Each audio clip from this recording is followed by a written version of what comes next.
Shahjahanpur border पर उपस्थित राष्ट्रीय लोकतांत्रिक पार्टी सहित हरियाणा की जितनी भी हमारी खाप है उन सबके प्रधानों को, नौजवान भाइयों को और पूरी टीम को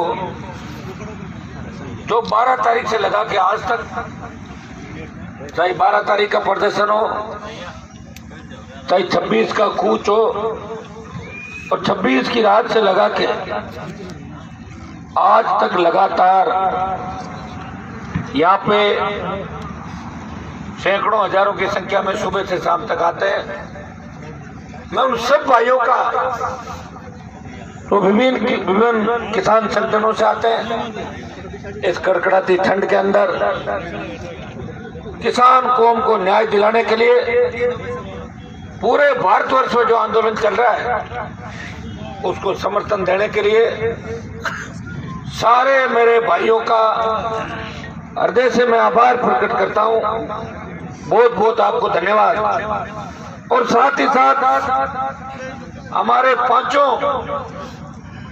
जो हमारे प्रवक्ता भाई महिपाल मेला जी, सीकर के जिला अध्यक्ष महेंद्र जी डोरवाल, भाई राजेश मांडिया प्रवक्ता, भाई रामस्वरूप और हरि नागा, पांचों व्यक्ति, पांचों नौजवान लगातार संघर्ष कर रहे हैं। आज उन्होंने एक नई शुरुआत की।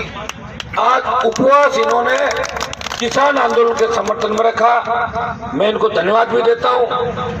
और विशेषकर रामपाल जी जाट जो किसानों के लिए लंबा संघर्ष रामपाल जी का रहा है। मुझे पता है कि एक जमाने में वसुंधरा इनको पूछे बिना एक कदम भी नहीं चलती थी, लेकिन किसानों के मामलों के अंदर इनका बिगाड़ा हो गया। वसुंधरा जैसे लंबी लड़ाई इन्होंने लड़ी और विधानसभा के बाहर भी उद्योग मैदान पे लंबा आंदोलन किया। ट्रैक्टरों की एक रैली दूर से निकाली थी। मैं रामपाल जी को इस बात का भी धन्यवाद दूंगा कि शाहजहांपुर बॉर्डर पे अगर पहला टैंक किसी ने लगाया तो रामपाल जी ने लगाया। लगातार हमारे संपर्क में भी थे, हमेशा मानवीय दृष्टिकोणों को ध्यान में रखते हुए, एक राष्ट्रवाद की भावना का भी ध्यान रखते हुए। संगठन तो कई तरीके के लोग होते हैं, कोई चाइना की जय बोल देता है, कोई रशिया अमेरिका की भी बोल देता है, लेकिन भारत माता के जयकारे के साथ किसान कौम और समाज का भी ध्यान रखते हुए लगातार बैठे हुए। और 3 दिन का जो इन्होंने उपवास किया, ये अभी कह रहे थे कि मैं उपवास बढ़ाऊंगा, तो मैं मेरा भाई साहब से आग्रह भी रहेगा कि 3 दिन का जो उपवास है इसे आप एक बार 3 दिन ही रखें, इसे लंबा नहीं करें। सर्दी का टाइम है और आपको अभी बहुत लंबी लड़ाई भी लड़नी है। और 23 में हम सब मिलकर राजस्थान की सत्ता पे भी कब्जा करेंगे कि एक बार हमारे उपवास के नौजवानों को बड़ा शौक है, उन बच्चों को 5 आज बैठे हैं, 5 कल बैठेंगे। देखते हैं कि दिल्ली की सरकार कब तक नहीं झुकती। वैसे मेरा तो ये रिकॉर्ड है कि जिस आंदोलन में मैंने भाग लिया हमेशा जीत किसानों की हुई है और जीता कहीं उठाऊं। और पूरा विश्वास है कि दिल्ली की सरकार अब इस आंदोलन को हल्के में नहीं लेगी। आज हमने ये भी मैसेज कराया कि कहीं ऐसा नहीं हो कि हमें लोकसभा का पद भी छोड़ना पड़े। जल्दी से जल्दी आप कर लो। और अगर आंदोलन हिंसक हो गया तो न तो गृह मंत्री जी आपसे संभलेगा और न प्रधानमंत्री जी संभलेगा। जो माहौल देश के अंदर आप लोगों के पक्ष में जो बना था धारा 370 हटने के बाद, वो माहौल किसान कौम खिलाफ होने के बाद धीरे धीरे भारतीय जनता पार्टी के खिलाफ बन रहा है। चाहे मराठा देख लो महाराष्ट्र के अंदर, गुजरात में पटेल, राजस्थान में हरियाणा में जाट, उत्तर प्रदेश बिहार के अंदर यादव और सरदार भी हमारे भाई है, जट सिख और जो सरदार है। धीरे धीरे मार्शल और बड़ी जातियां भारतीय जनता पार्टी से दूरी बनाती जा रही है। गुजर, मीणा, यादव, तमाम शेड्यूल कास्ट के लोग अब ये कहने लगे कि दिल्ली की सरकार हमारे हितों पे कुठाराघात कर रही है। और भाइयों, दुर्भाग्य इस बात का है कि 70% से ज्यादा किसान के बेटे लोकसभा के अंदर प्रतिनिधि है। जब कानून लोकसभा के अंदर पास हुए थे, पारित हुए थे, उस दिन हनुमान बेनीवाल लोकसभा के अंदर नहीं था। मेरी कोरोना की झूठी रिपोर्ट इसलिए बताई कि हरियाणा के अंदर एक आंदोलन चला 3-4 दिन पहले इन्हीं ऑर्डिनेंस के खिलाफ, और पुलिस ने लाठीचार्ज किया, और मैंने विरोध किया कि हरियाणा की सरकार अगर पुलिस में लाठीचार्ज करेगी तो मैं हरियाणा आके और इस सरकार की ऐसी की तैसी कर दूंगा, हरियाणा की सरकार की। और इसलिए उनको लगा कि हनुमान बेनीवाल हो सकता है कि बिलों के खिलाफ बोलेगा, तो मुझे बाहर कर दिया। कह रहे इनको तो कोरोना हो गया। मैंने सारी जांचें वापस कराई, 5-6 बार करानी पड़ी जांचें। कोरोना तो 2 लाखों करोड़ों लोगों को हो गया देश के अंदर, लेकिन सिर्फ इसलिए बाहर रखना। मैं उस दिन अंदर नहीं था, अगर मैं अंदर होता तो जिस तरह अकाली दल के सुखबीर बादल जी ने विरोध किया, हमारी मैडम कौर ने, हरसिमरत कौर ने इस्तीफा दिया, तो मेरे पास तो देखो मंत्री का पद तो था नहीं, तो मैं वही बिलों को तो फाड़ के फेंकता, पद को पहले छोड़ता, ठीक है ना, बिलों को फाड़ के फेंकता। क्योंकि राजस्थान की विधानसभा में भी बिल और पेपर फाड़ने का रिकॉर्ड मेरे नाम में 5 बार निलंबित हुआ राजस्थान की विधानसभा। मैंने दिल्ली वालों को कह दिया था, मैंने कहा शायद आपको मेरा पुराना इतिहास पता नहीं, क्या एनडीए में आने से पहले ध्यान नहीं किया क्या आप लोगों ने कि मैं कहाँ से आया हूँ। मैं तो निलंबित होने के लिए और लड़ने के लिए आता हूँ अंदर। तो मेरा कोई लोकसभा के अंदर और सत्ता में शामिल होना मकसद नहीं था। मैं तो चाहता था कि राजस्थान को कांग्रेस मुक्त करे। अशोक गहलोत के बहुत मचमची हो रही थी, इसके बेटे को हराना था, इसलिए हनुमान बेनीवाल ने भारतीय जनता पार्टी के साथ गठबंधन किया। 1 सीट पे आपने मुझे वोट दिलाए, 16 जगह मैंने प्रचार किया, लेकिन मैंने हरियाणा के अंदर मेरे भाइयों के खिलाफ प्रचार नहीं किया कई सीटों। मुझे कहा तक जाओ आप, मैंने कहा नहीं जाऊंगा, जहाँ मेरी जचेगी वहीं जाऊंगा। मैं तो मेरी मर्जी का मालिक हूँ, और इसीलिए आपके बीच मुझे लोगों ने ये भी कहा कि आप मत बैठो, हम सब राष्ट्रीय लोकतांत्रिक पार्टी के जवान और किसान बैठेंगे।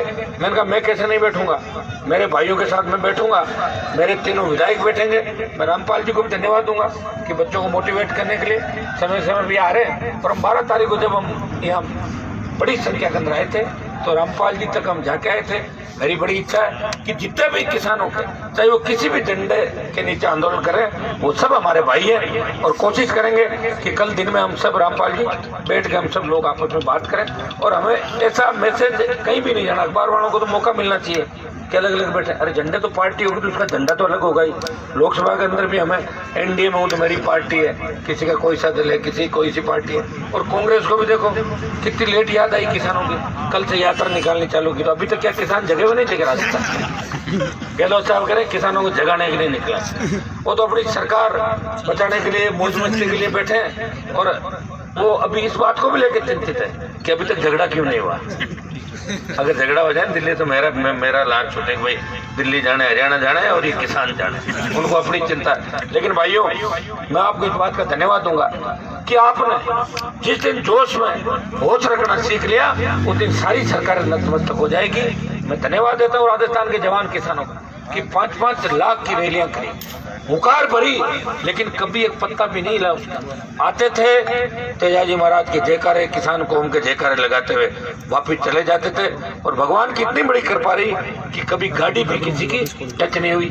इस आंदोलन के अंदर छोटे भाई का एक्सीडेंट हुआ, गाड़ी देखकर तो लगता है बहुत ज्यादा चोट आ जाती, लेकिन भगवान की कृपा थी कि खरोंच भी नहीं आई। इसका मतलब हम किसान कौम के लिए पैदा हुए हैं, हमें संघर्ष ही हमारा नारा रहेगा।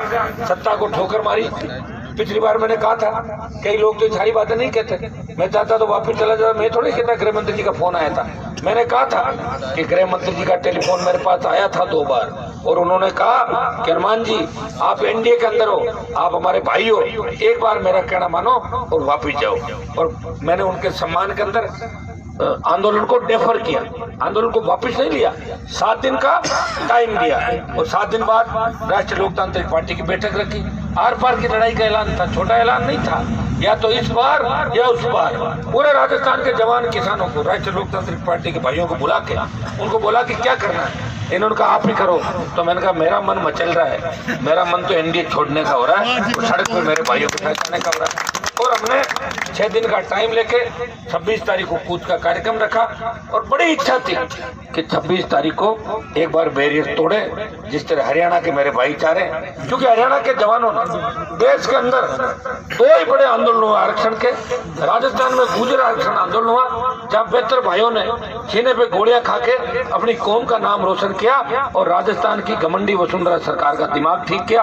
यह हरियाणा के अंदर जाट आरक्षण आंदोलन चला जिसमें मिलिट्री को भी पीछे होना पड़ा और मिलिट्री भाग गई जाटों के आगे, और देश के अंदर सबसे बड़े आंदोलन दोनों आंदोलन थे। तो भाइयों, हमारा मकसद ये नहीं था कि हम कोई यहाँ इंसाफ फैलाते, हम कोई लड़ने के लिए आते, लेकिन ये तय था कि अगर उस दिन सारी बातचीत हो जाती, कोशिश भी की, तो बेरियर आपको उस दिन नहीं मिलते, बेरियरों को थोड़े उखाड़ के ले जाते और हम दिल्ली की तरफ चले जाते। लेकिन कुछ न कुछ आपसी बातचीत ढंग से नहीं हो पाई। कुछ लोगों को लगा होगा कि हनुमान बेनीवाल राजनीतिक माइलेज लेना चाहता है। भाइयों, मैं राजनीतिक माइलेज नहीं लेना चाहता। राजस्थान के अंदर अगर विपक्षी भूमिका निभा रहा है तो हनुमान बेनीवाल उसकी आरएलपी पार्टी विपक्षी भूमिका निभा रही है। लोग तो कांग्रेस का साथ देते हैं और बातें कांग्रेस के खिलाफ करते हैं, लोग बीजेपी का साथ देते हैं, बीजेपी के खिलाफ बात करते हैं। मेरा तो आप रोज देखते हो विधानसभा जब चलती है तब हर मुद्दे पर आरएलपी पार्टी बीजेपी से हटके अपना स्टैंड लेती है। परिवहन विभाग का बड़ा घोटाला हुआ था, उसे परिवहन मंत्री के खिलाफ भारतीय जनता पार्टी किसी नेता का बयान भी नहीं आया था। अकेला हनुमान बेनीवाल और उसकी राष्ट्रीय लोकतांत्रिक पार्टी के तीनों विधायक विधानसभा की बेल के अंदर और बाहर सड़क पे हनुमान बेनीवाल सीबीआई जांच की मांग कर रहा था। ऐसे तमाम उदाहरण बता दूंगा राजस्थान के अंदर। ये तो अब की बात है। पिछली बार जब वसुंधरा की सरकार थी तो 5 साल कांग्रेस पार्टी नहीं लड़ी थी। मैं देखता था कांग्रेस के 21 विधायक थे, बड़े बड़े नेता, जब वसुंधरा विधानसभा के अंदर आती थी तो किस तरह वसुंधरा से मिलने के लिए भागते थे और प्रणाम करते थे कि मैडम जी प्रणाम, मेरा एक गिफ्टी लगा देना, मेरा वो काम नहीं हुआ, इस तरह भागते थे। एक अकेला व्यक्ति था जो राजस्थान के लड़ रहा था, और मेरी अगर नहीं मानो तो वसुंधरा को जाके पूछ लो कि राजस्थान में सबसे अलग टाइप का नेता कौन था, तुरंत करिए हनुमान को ठीक कर दो। ये हनुमान ठीक नहीं हो रहा, सबको ठीक कर दिया मैंने। तो भाइयों, मैंने तो मेरी कौम का और किसानों का मान सम्मान बनाए रखा। इनको पता है रामपाल जी 3 में भी थे, 3 में मुझे तो कहा था टिकट इधर से उधर ले लो, बात कर लो। मैंने मैडम पे पेपर वेट फेंका, मैंने कहा मेरे को टिकट नहीं चाहिए, मेरे पिताजी की सीट है, इस पर ही लड़ूंगा।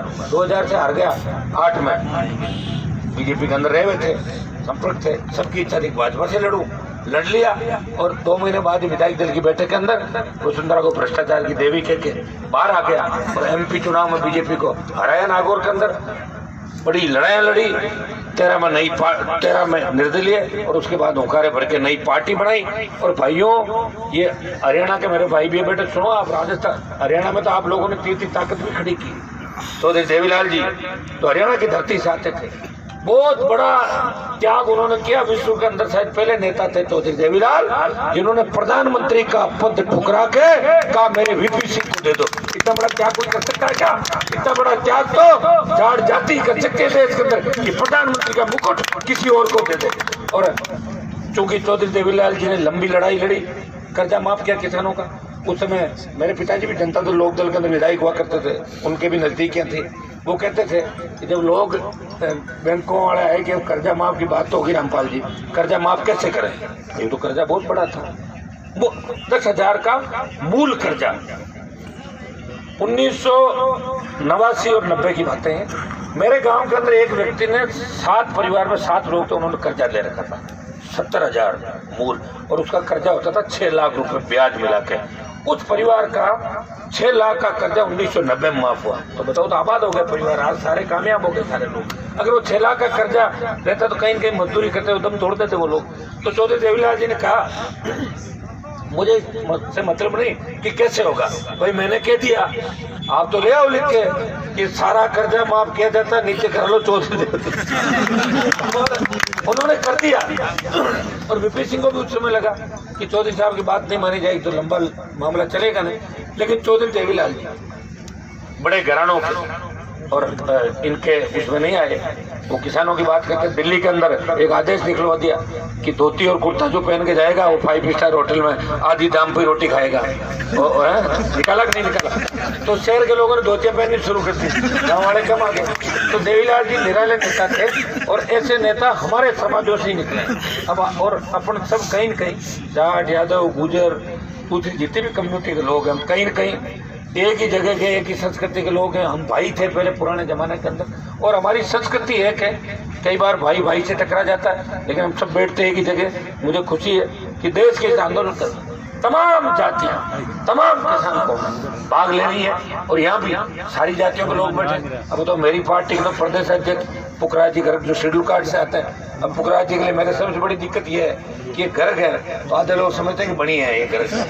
अब पुखराज जी मैं कहता हूँ मुझे हर जगह बताना पड़ता है पुखराज जी मेघवाला है, क्या तुम नहीं जानते? तुम क्या समझते हो पुखराज जी को? बढ़िया सोच। अब इसके ब्रैकेट में लिखना पड़ेगा पुखराज गर्ग मेघवाल।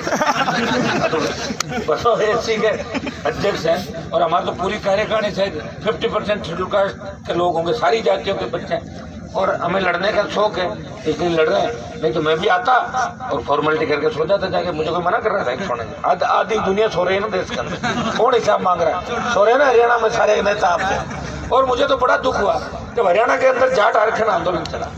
मैं हरियाणा के अंदर तो पंचायती करने इसलिए नहीं आया कि मुझे यहाँ पे कोई राजनीति नहीं करनी थी, मैं अलग सोच का व्यक्ति हूँ। मुझे पता था कि यहाँ तो आगे 3-4 पार्टियां लड़ रही है, मैं और घुस जाऊंगा तो फिर एक और लड़के फिर दूसरों को फायदा होगा, इसलिए हमारे को घुसाया नहीं मेरा हरियाणा से। ये मेरी सोच आपकी सोच के हिसाब से। लेकिन भाइयों उस समय बच्चों को जो तकलीफ पड़ी, आज कितने बच्चे जेलों के अंदर, कहाँ मुकदमे वापस है मुझे बताओ? कोई लड़ाई लड़ रहा है उनका? कोई नहीं लड़ रहा। इसलिए लोग लड़ाई से पहले डरते हैं। लड़ तो ले लेकिन बाद में हमारा क्या होगा? ये जब तक भरोसा लोगों को अपने नेताओं पर नहीं होगा तब तक हम कमजोर पड़ेंगे। लेकिन राजस्थान के जवान किसानों को भरोसा है कि हनुमान बेनीवाल के लिए अगर मुकदमा भी दर्ज हो गया, FR भी वही दिलाएगा, सजा भी नहीं होने देगा, वकील भी करेगा, भाइयों को बाहर निकाल के लाएगा। और ये अगर सजा मेरे हुई तो मुझे ही हुई सजा। 3 साल की सरकार ने सजा कराई, वसुंधरा ने खूब कोशिश की कि सजा को बरकरार रखे, विधायकी खत्म कराऊं और मैं चुनाव नहीं लड़ने दूं। लेकिन भगवान की कृपा थी वसुंधरा के राज के अंदर और उसकी छाती पे मूंग डले और बरी हुआ और विधायक से MP बना नहीं बना। ये तो 3 साल की सजा के बाद तो 2 साल से ज्यादा चुनाव नहीं लड़ चुका। हमने तो वो तकलीफें भी भोगी। हर संघर्ष, हर तकलीफ सहन करके ऐसा लगता है कि हर लड़ाई छोटी लगती है। लेकिन ये भी चाहते हैं कि हमारी वजह से कोई हिंसा नहीं बढ़े। मैंने उस दिन कहा था कि NDA छोड़ने की मैंने घोषणा करी। मैंने कहा बैरिकेड तोड़ने के लिए आगे बढ़ेंगे, लड़ाई झगड़ा होगा। निश्चित रूप से उस दिन बच्चे झगड़ा करते, वो भी किसान के बेटे थे जो फोर्सेज के अपने, ज्यादातर CRPF हो चाहे CISF हो, BSF हो, हरियाणा पुलिस हो, आपस में झगड़ा करने से कोई फायदा नहीं। NDA छोड़ूंगा, संदेश पूरे देश के अंदर दिया कि सत्ता छोड़ के अपने भाइयों के साथ सड़क पे बैठा हनुमान बेनीवाल, ये संदेश। किसान एकता जिंदाबाद, किसान एकता जिंदाबाद। भाइयों जिंदाबाद। देखो, मुख्यमंत्री का तो अभी मैं कह दूं मेरे पास कोई ऑफर कभी नहीं आया, ठीक है ना। लेकिन उप मुख्यमंत्री और मंत्रियों का ऑफर तो मेरे 3-4 बार लगातार आ गए। मैं रोज ठोकर मारता हूँ। मैंने तो ये भी कहा था कि अगर मेरा कोई भाई दूल्हा बनेगा तो मैं 12 से भी बन जाऊंगा राजस्थान के अंदर, CM के नजदीक बैठ जाऊँ, वो भी हमारी जीत है। और मैं आपको विश्वास दिलाता हूँ कि 2023 के अंदर राजस्थान की सत्ता की शिखर पे असली किसान के बेटे को बिठाएंगे, ये मैं विश्वास आप सबको दिलाना चाहता हूँ। भाइयों, भारतीय जनता पार्टी कितनी गलतफहमी के अंदर राजस्थान के अंदर इनके नेताओं के फोटो क्या छाप देते हैं अखबार वाले, पागल हो रखे हैं कि 250 सीट आ गई हमारे बैठे बैठे। कांग्रेस का पूरा विरोध, हम जीत वो तो मैं ले आया 25, नहीं तो उसमें ही 12-13 में रख देते। और ये मुझे चुनौती दे रहे थे तो मैंने इनको कहा कि भाई आप कह रहे हो कि 2.5-3 लाख वोट हनुमान बेनीवाल ने हमने दिलाए, तो मैंने कहा तुमने 2.5-3 लाख दिलाए, मैंने 30 लाख दिलाए राजस्थान। आप 27.5 उदाहरण, उसमें भी अगर चाहते हो चुनौती तो 16 जगह मैंने तुम्हारा प्रचार किया राजस्थान के अंदर और तुमने एक जगह किया।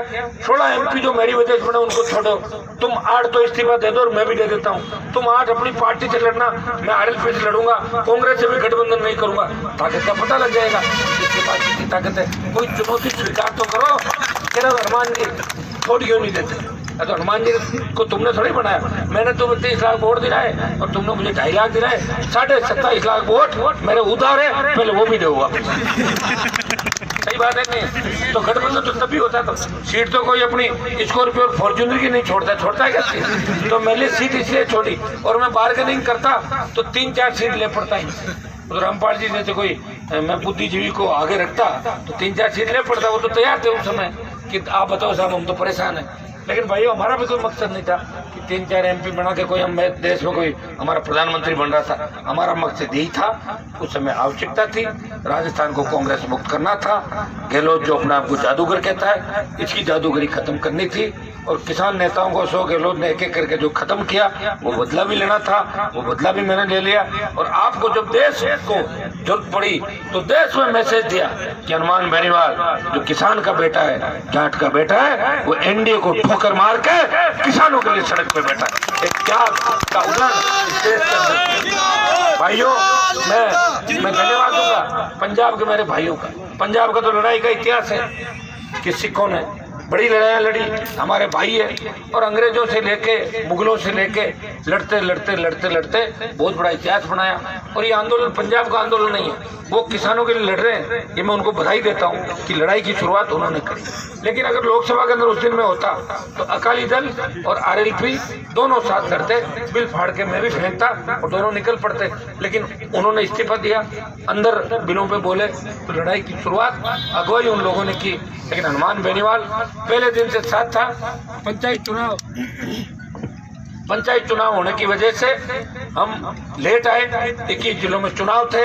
लोग कहते थे चुनाव छोड़ के, मैदान छोड़ के बॉर्डर पे जाके बैठ गए। चुनाव भी लड़ना था, दोनों पार्टियों को मैसेज भी देना था कि अब हम बैठेंगे नहीं, मुकाबला करेंगे, चुनौतियां देंगे आपको। और जैसे ही पंचायत चुनाव खत्म हुआ, यहाँ से हमारे किसान भाई मेरे से मिलने, जो किसान संगठनों के लोग थे, नागौर आए। मैंने उनको कहा कि आप तारीख बताओ, तो अगर साहब 10 से 11, तो मैंने कहा 11 तक तो चुनाव है। और 12 तारीख मैंने दी कि 12 तारीख को हम लोग आएंगे। मैं धन्यवाद दूंगा रामस्वरूप जी कसाना, जो हमारे पूर्व मंत्री है, आज जुड़े एमएलए साहब, सबको नाम रहा। इन्होंने 12 तारीख को बड़ी सभा कोटपुतली के अंदर की और हजारों लोग हम भी साथ आए और सब मिलके यहाँ आते आते अंधेरा हो गया था। दिल्ली हिल गई थी उसी दिन। हाईवे दोनों तरफ से जाम हुआ था, रामपाल जी दोनों तरफ से जाम उसी दिन हुआ था हाईवे। और ये मैंने सबके सामने कहा था कि दिल्ली वाले कह रहे हैं कि हमें कुछ समय दो। और मैं रामपाल जी का जो टेंट था वहीं हम लोग गए थे, बैठे थे सारे लोग। हमारी बड़ी इच्छा थी कि सारे लोग मिलकर लड़े। और मेरी अब भी इच्छा है कि सबके साथ मिलकर, जिस दिन आप सब लोग हरियाणा के हमारे खापों के प्रधान आए हुए, क्योंकि इलाका हरियाणा का नजदीक है और हरियाणा जिसने देश की आज़ादी के आंदोलन का सबसे ज़्यादा शहादत अगर किसी ने दी तो हरियाणा के मेरे भाइयों ने, पंजाब के मेरे भाइयों ने, उत्तर प्रदेश और राजस्थान के भाइयों ने। आज की देश की सीमाओं पर जब भी आवश्यकता पड़ती है तो सीने पे गोली खाने के लिए सबसे पहले हमारे जवान तैयार होते हैं, चाहे जाट रेजिमेंट हो, चाहे सिख रेजिमेंट हो और चाहे दूसरी रेजिमेंट हो। मैंने तो लोकसभा के अंदर ये भी मामला उठाया कि गुर्जर रेजिमेंट और आई रेजिमेंट का भी निर्माण होना चाहिए।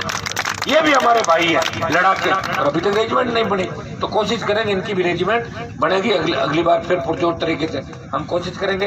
भाइयों, इतना ही विश्वास दिलाता हूँ कि हरियाणा की धरती का जो आप सब ये चाह रहे हो कि बैरियर टूटे और किसानों की मांगे मानी जाए, हमारा पहला मकसद तो ये रहेगा कि कल हो सकता है कि बीजेपी की सरकार को सद्बुद्धि आए और कल जो संगठन वार्ता में जाए, वो संगठन बात कर रहे हैं सारी।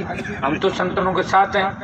हम तो उस तरीके से जैसे बीएसएफ बॉर्डर पर रहती है और जब लड़ाई की जंग की शुरुआत होती है तो बीएसएफ थोड़ी बेहद होकर मिलिट्री आगे आ जाती है। हम तो देखो मिलिट्री रूम में पीछे की ओर बैठे कि मान लो इन पे कोई बात आए तो कूद के पड़ जाएंगे आपके। हनुमान बेनीवाल जिंदाबाद। हम और हम बिल्कुल इन किसान भाइयों को आश्वस्त करते हैं। ये हनुमानगढ़ गंगानगर के खूब तादाद के अंदर किसान आए। राजस्थान में हनुमानगढ़ गंगानगर के किसानों ने लंबे आंदोलन किए। राजस्थान में आज़ादी के आंदोलन से लेके आज भी रावला गढ़साना से लेकर मुझे कई आंदोलन याद है जहाँ अगर सरकार से भिड़ंत करते हैं, हनुमानगढ़ गंगानगर के किसान करते हैं, हमारे शेखावाटी के किसान करते हैं, राजस्थान के अन्य जिलों के किसान करते हैं। और मैं सबको आश्वस्त करना चाहता हूँ कि कल सुबह 10 बजे रामपाल जी और सब लोगों से, जितने भी किसान संगठन बैठे, हमारे भाई हैं, हम सब लड़े हुए हैं। हम कई तो विधानसभा में साथ रहे हुए हैं, सरकारों से लड़े, कई दूसरे मंचों पर लड़े। हम सब मिलके और कल आगे की रणनीति तय करेंगे। कल भगवान अपनी जीत दिला दे, उससे तो बढ़िया कोई है ही नहीं।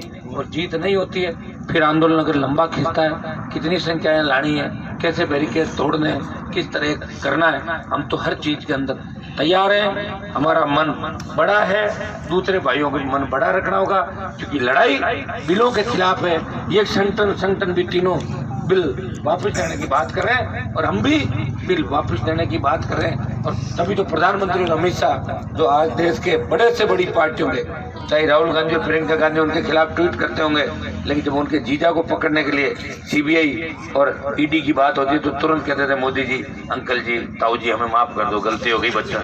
ये हनुमान बेनीवाल नहीं किएगा। मेरे को सीबीआई पकड़े और ईडी तो कहाँ से पकड़ेंगे, हमारे पास पैसा ही नहीं, ईडी वाला काम बना नहीं। हो सकता है कोई किसी मामले, हम डरने वाले नहीं है। 302 के मुकदमे भी लगे, 40, 42, 45 लगे, कभी डरे भी नहीं। और सब लोग मिलकर कल बात भी करेंगे और क्या रणनीति बनती है और रणनीति कलम तय करेंगे। मैं धन्यवाद दूंगा राजस्थान के किसानों का, जवानों का, विशेष रूप से कि राजस्थान का जवान धौलपुर से लेके बाड़मेर और गंगानगर से लेकर डूंगरपुर, राजस्थान बहुत बड़ा राज्य है, देश का सबसे बड़ा राज्य है। अलग अलग संस्कृति है, अरावली की पर्वतमालाएं, रेगिस्तान का कितना बड़ा मरुस्थल, ट्राइबल बेल्ट और चंबल के बीड़ राजस्थान।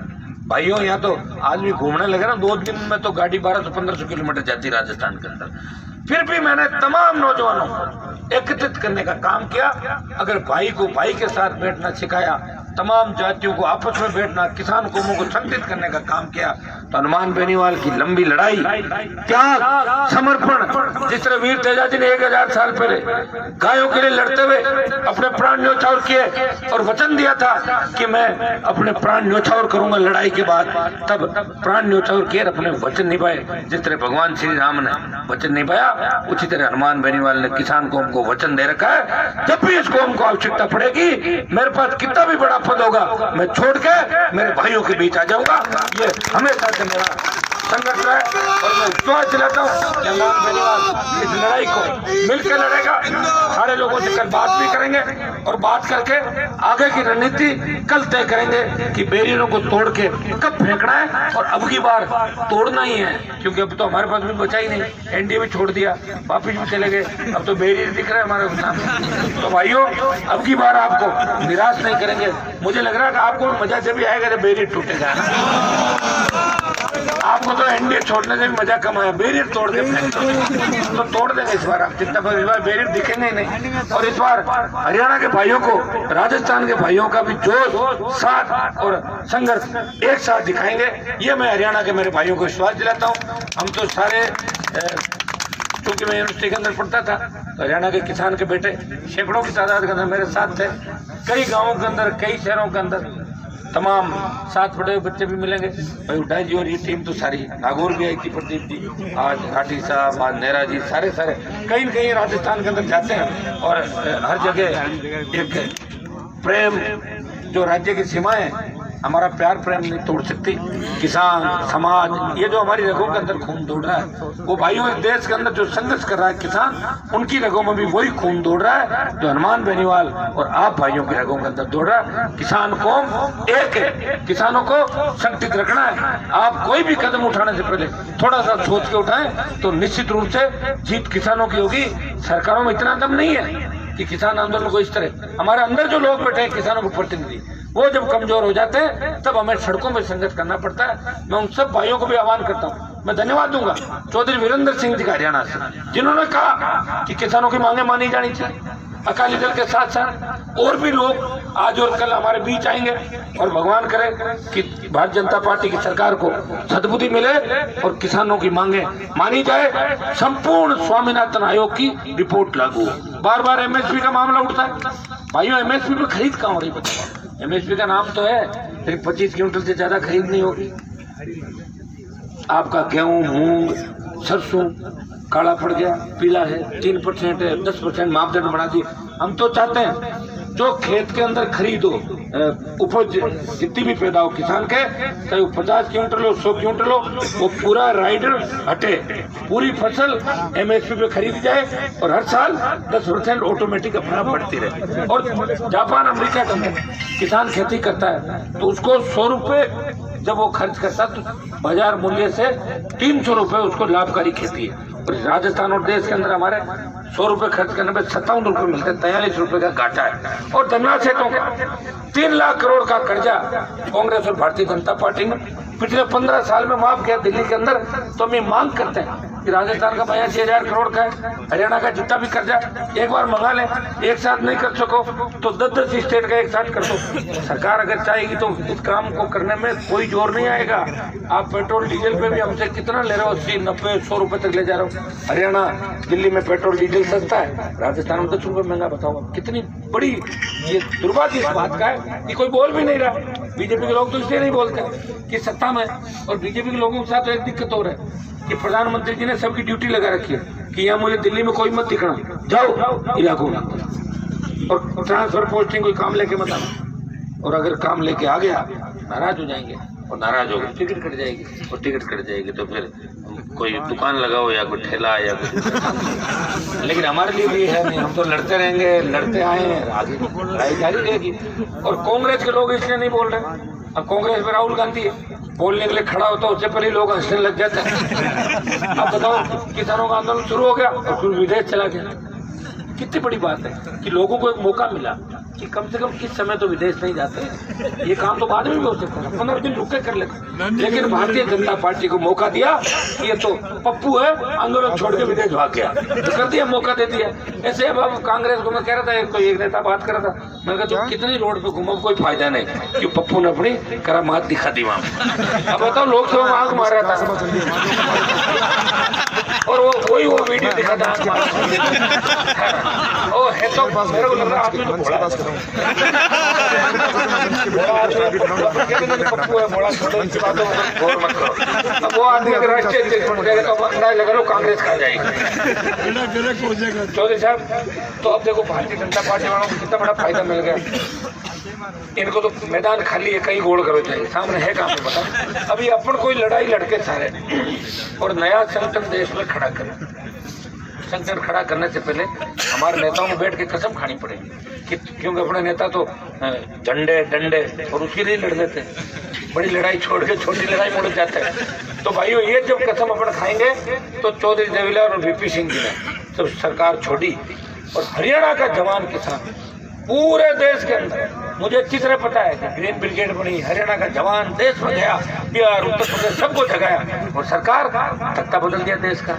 ऐसे तख्ता बदलते हैं, ऐसे नेता मुझे अभी फिलहाल कोई देश में नजर नहीं आ रहे। भाई साहब आप पे देख रहे हैं, एक मिनट रुक जा, मन तो रुक जाएगा, तो मेरे को राजस्थान को देखना देगा। तो मैं ये आपकी भावना है भाई अमन हरियाणा से, तो मैं आपको इतना ही विश्वास दिलाता हूँ, मुझे तो कोई ऐसा नेता मिल जाए तो मुझे तो आप बता देना। राजस्थान को तो आप जिस तरह मिलिट्री युद्ध के अंदर बाद में भाग लेती है, तो हम तो रिजर्व के अंदर हमें रख लेना, जहाँ भी आवश्यकता पड़े हमें आप आगे की पंक्ति में खड़ा देखोगे।